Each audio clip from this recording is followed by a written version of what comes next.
இயக்குனர் இமயம் பாரதிராஜா அவர்களுடைய மறைவுக்கு அப்புறமா அவங்களோட குடும்பத்தை சுத்தி பல்வேறு தகவல்களும் சர்ச்சைகளும் தொடர்ந்து வெளியாகிட்டு வந்துகிட்டு இருக்கு. இப்போ குறிப்பா பாத்தீங்க அப்படின்னா, பாரதிராஜா அவர்களுடைய மகன் மனோஜோட இறப்புக்கு பின்னால இருந்த மன அழுத்தம், அதுக்கப்புறமா பாரதிராஜா அவர்கள் எதிர்கொண்ட கடன் சுமை, சொத்து டாக்குமெண்ட் தொடர்பான சிக்கல் போன்ற விஷயங்கள் இப்போ அதிகமா பேசப்பட்டு வருது. இந்த நிலையில தான் பாரதி ராஜா குடும்பத்தோட நெருக்கமாக இருந்த இயக்குனர் மனோஜ்குமார் பேசிய தகவல்கள் சமூக வலைதளங்கள்ல கொஞ்சம் கவனத்தை ஈர்த்திருக்கு. சோ அதை பத்தி தான் நாம இந்த பதிவுல விரிவா பார்க்க போறோம்.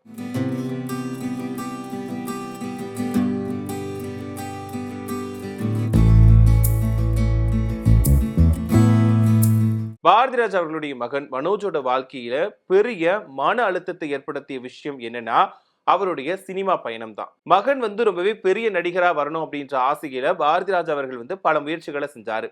தாஜ்மஹால், அல்லி அர்ஜுனா உள்ளிட்ட படங்கள் மூலமா மனோஜ முன்னிலைப்படுத்த முயன்றாரு. அது மட்டும் இல்லாம அவர் இயக்குனரா வரவும் ஆதரவு கொடுத்திருந்தாரு பாரதிராஜா அவர்கள். ஆனா இந்த முயற்சிகள் எல்லாமே எதிர்பார்த்த வெற்றியை கொடுக்கல.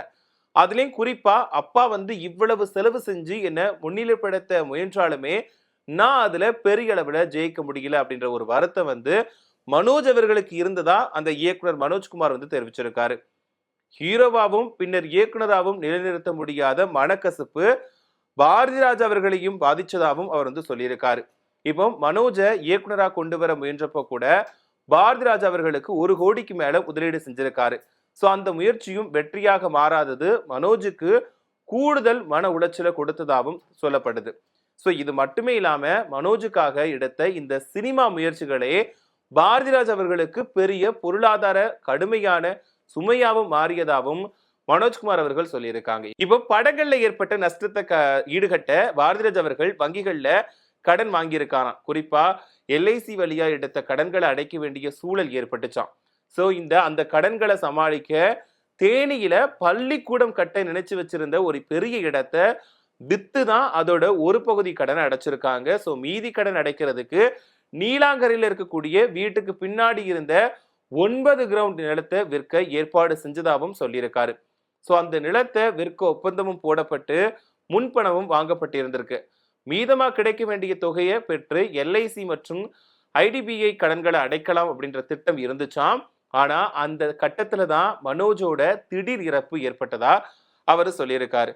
மனோஜ் அவர்கள் இறந்ததுக்கு அப்புறமா அந்த நிலம் தொடர்பான முக்கிய டாக்குமெண்ட் அனைத்துமே அவரோட வசம் இருந்த நிலையில பின்னர் அவரோட மனைவி நந்தனாவோட பொறுப்புல போயிடுச்சு.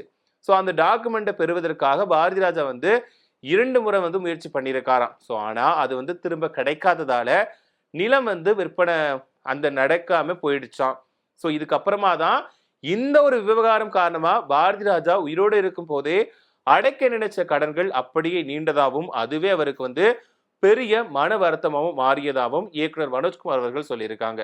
ஒரு பக்கம் மகன் இறந்த துயரம், இன்னொரு பக்கம் மகனுக்காக எடுத்த முயற்சிகள்ல ஏற்பட்ட நஷ்டம், அதுக்காக கடன்கள் வாங்கிய அந்த வங்கிகள்ல வாங்கின கடன்களை அடைக்க முடியாத நிலை, இந்த 3 விஷயங்களும் சேர்ந்து பாரதிராஜா அவர்களை ரொம்பவே பாதிச்சதாகவும் சொல்லியிருக்காரு.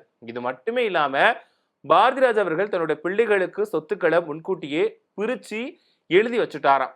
சோ இந்த மனோஜோட பெயர்ல டி நகர் வீடு, ஜெமினி பகுதி சொத்து இது எல்லாமே இருந்திருக்கு.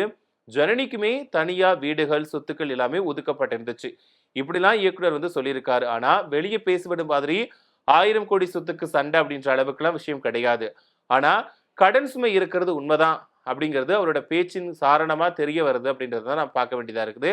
மொத்தத்துல இப்போ இயக்குனர் மனோஜ்குமார் அவர்கள் சொன்ன கருத்துக்கள் தகவலின்படி பார்த்தோம் அப்படின்னா மனோஜோட மன உளைச்சலுக்கு சினிமா தோல்விகள் முக்கிய காரணமா இருந்திருக்கு.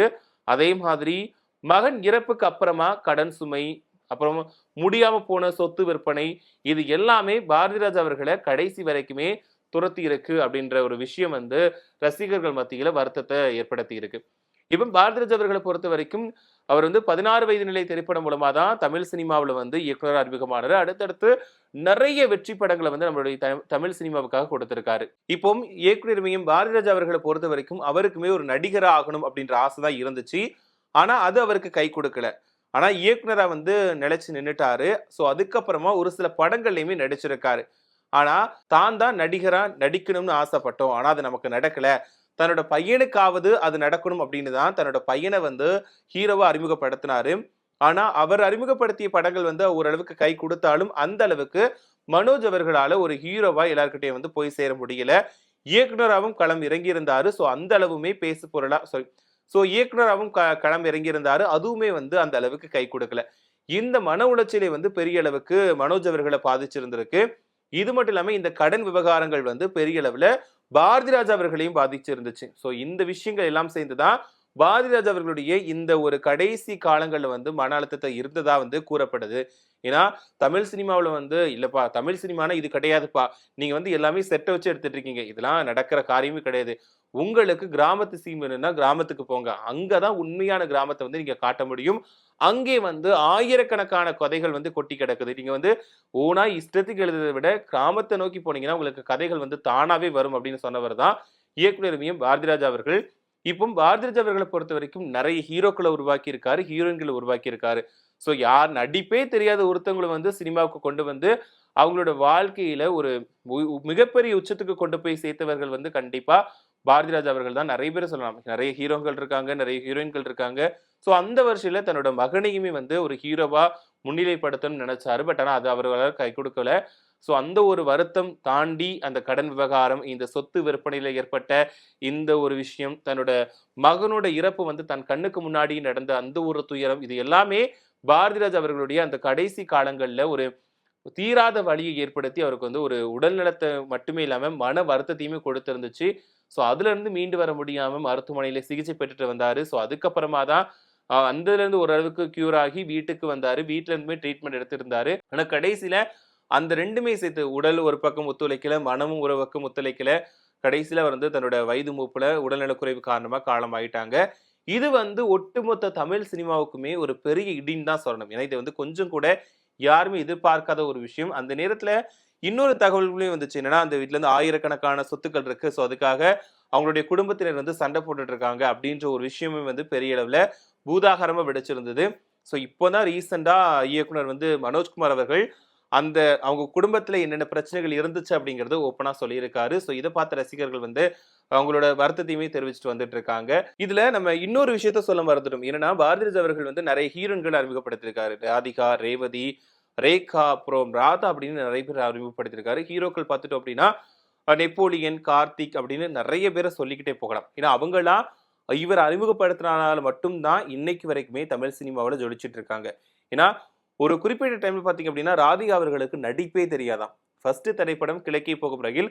அந்த திரைப்படம் மூலமா அறிமுகப்படுத்தி இருந்தார். அந்த திரைப்படத்துல மிகப்பெரிய அளவுல வெற்றி கிடைச்சதுக்கு அப்புறமா இவங்க வந்து அடுத்தடுத்து நிறைய படங்கள் நடிச்சாங்க. பாரதிராஜா அவர்களுடைய இயக்கத்திலையுமே அடுத்தடுத்து படங்கள் நடிச்சாங்க. அதே மாதிரிதான் ரேவதி அவர்களும் மண்வாசி திரைப்படம் மூலமா அவங்களுக்குன்னு ஒரு அங்கீகாரம் கிடைச்சது. அதன் மூலமா அடுத்தடுத்து நிறைய படங்கள் நடிச்சாங்க. ராதாவா இருக்கட்டும், ரேகா அவர்களா இருக்கட்டும், இவங்க எல்லாருக்குமே இருக்குது. அப்புறம் ரஞ்சிதா, பிரியாமணி முதற்கொண்டு வந்து தமிழ் சினிமாவில் அறிமுகப்படுத்தியது நம்மளுடைய இயக்குனர் பாரதிராஜா அவர்கள் தான். நெப்போலியன் அவர்களை வில்லனா அறிமுகப்படுத்தி இருந்தாரு. அதுக்கப்புறமா அவருக்கு வில்லன் கதாபாத்திரங்கள் தொடர்ந்து வந்து ஹீரோவா களமிறங்கி இருந்தாரு. சோ அவருமே ஒரு நிறைய இடத்துல சொல்லியிருக்காரு, என்னோட சினிமாவில் எனக்கான குருநாதரை வந்து என்னோட இயக்குனர் பாரதிராஜா அவர்கள் தான் அப்படின்னு நெப்போலியன் அவர்களே சொல்லியிருந்தாரு. ஏன்னா அவருடைய இறப்புக்கு வந்து நேர்ல வர முடியல அப்படின்னு நெப்போலியன் அவர்கள் ஒரு வீடியோ வெளியிட்டு அவருமே கண்ணீர் மல்க ஒரு அந்த ஆதங்கத்தையும் தன்னோட மனசுல இருந்த வருத்தத்தையும் வந்து வெளிப்படுத்தி இருந்தாரு. ஏன்னா என்னால வர முடியாம போயிடுச்சு. நான் வந்து வரணும்னு நினைச்சிருந்தேன். ஆனா வர முடியல. ஏன்னா இந்த இந்த மாதம் அல்லது இந்த மாத இறுதிக்குள்ள நான் டைரக்டா வரணும்னு நினைச்சிருந்தேன். ஆனா அதுக்குள்ள இந்த மாதிரி நடந்துருச்சு. ஒருவேளை நான் அங்க இருந்திருந்தேன்னா என்னோட குருநாதரோட அந்த இறுதி சடங்குக்கு நான் தான் முன்ன நின்னு எல்லாத்தையும் பண்ணியிருப்பேன் அப்படின்னு கண்ணீர் மல்க அவருமே ஒரு விஷயத்த வந்து வெளிப்படுத்தி இருந்தாரு. சோ இந்த இவர் மட்டுமே இல்ல, நிறைய பேர் அவர் மூலமா புகழடைஞ்ச நிறைய பேர் வந்து தங்களோட கண்ணீர் மூலமா அந்த இறுதி அஞ்சலியை செலுத்தி இருந்தாங்க. நிறைய பேர் வீடியோக்கள் வெளியிட்டுமே தங்க மனசுல இருக்கக்கூடிய அந்த வருத்தத்தையும் அவர் நமக்கு அவங்களுக்கு செஞ்ச நல்ல விஷயங்களையுமே வந்து ஷேர் பண்ணியிருந்தாங்க.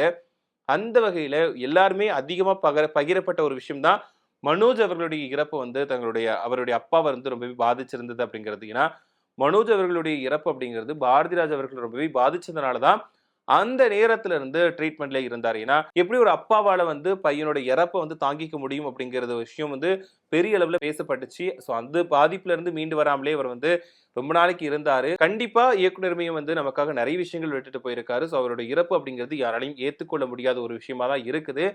பட் ஆனா அவரோட இறப்பை தாண்டி வந்து நிறைய காவியங்களை நமக்காக விட்டுட்டு போயிருக்காரு. தமிழ் சினிமாவுல எக்கச்சக்க திரைப்படங்கள நமக்கு வந்து மறக்கவே முடியாத ஒரு அனுபவங்கள வந்து குடுத்துட்டு போயிருக்காரு.